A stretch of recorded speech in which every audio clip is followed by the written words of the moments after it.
We're entering 2024 with some of the worst sentiment we've ever seen in the voluntary carbon markets. Starting off 2023, we had The Guardian releasing a hit piece about REDD+ carbon offsets, where they claimed more than 90% of the offsets created through Verra, the largest carbon registry, were worthless. This spurred doubt about many of the offsets that market participants had bought previously.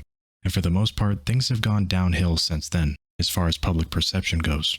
We've seen corporate players either revising their investment strategy with carbon offsets, or even distancing themselves from the industry entirely. Despite that, we actually did end this year with more offset retirements than 2022, meaning more offsets were used to offset emissions than last year. We've also seen liquid carbon prices trading on CME exchanges, like their GEO or NGO futures, fall below $1. They're absolutely tanking. As I've mentioned in previous videos about the carbon markets, these are not the best prices to follow if you want to see what pricing levels the public carbon companies are getting. All their carbon trading tends to be done in over-the-counter deals, not on these more liquid exchanges. Either way, we can see that the industry is not particularly bullish right now, so the question is that going to change anytime soon?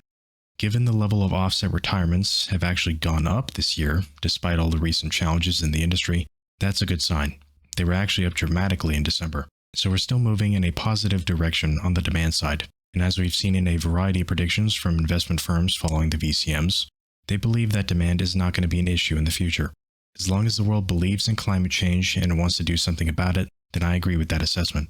The more important question is what's going to happen with the supply side of this market.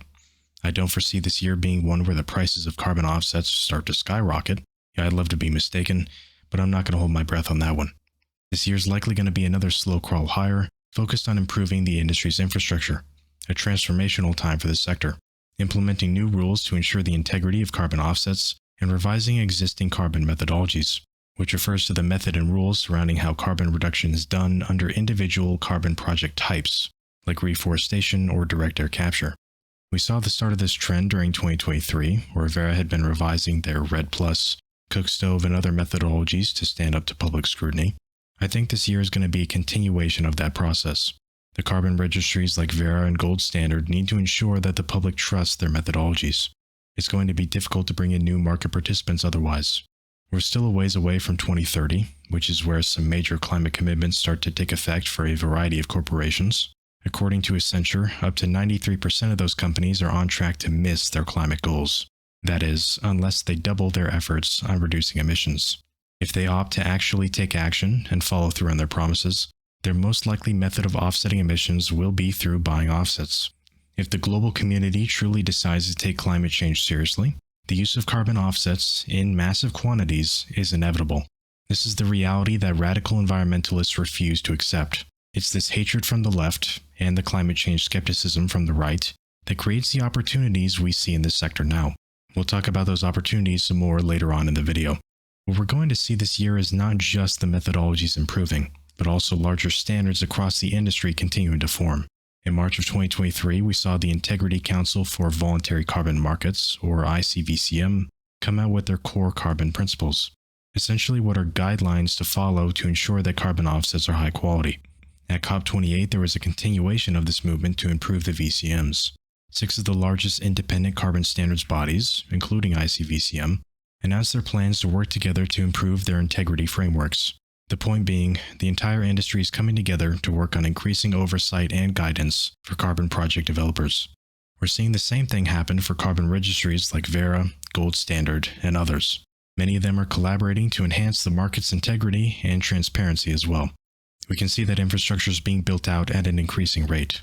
These markets desperately need more regulation and oversight, so offsetting companies can trust the offsets they're buying, especially when the media continues to slander this industry and market off as greenwashing. Now, by no means am I saying that the carbon markets are perfect. There's plenty of work to be done, clearly. In fact, some analysis of the current projects in the voluntary carbon markets estimate that only about 1/5 of them would even qualify under the core carbon principles. That doesn't mean that 4 out of 5 of the projects are pure frauds, but that does mean we have a lot of work to do at the carbon registries. And plenty of improvements can be made in collecting the data necessary to properly track emissions reductions in these areas. In a study of 61 carbon projects, Carbon Brief, which is a publication focused on tracking climate change, found that around 43% of the projects could be overstating their ability to reduce CO2 emissions. Is the over 90% figure the Guardian threw out about Vera Red Plus projects overstated? Yes, but it's also true that there's plenty of progress to be made as well.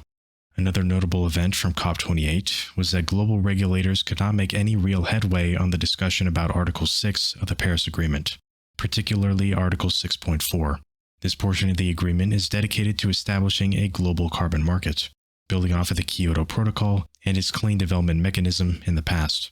Essentially, Article 6.4 is going to help in the potential development of carbon pricing benchmarks. With no progress made this COP, this means the voluntary carbon markets are going at least one more year with poor offset pricing signals. There's no easily identifiable carbon price.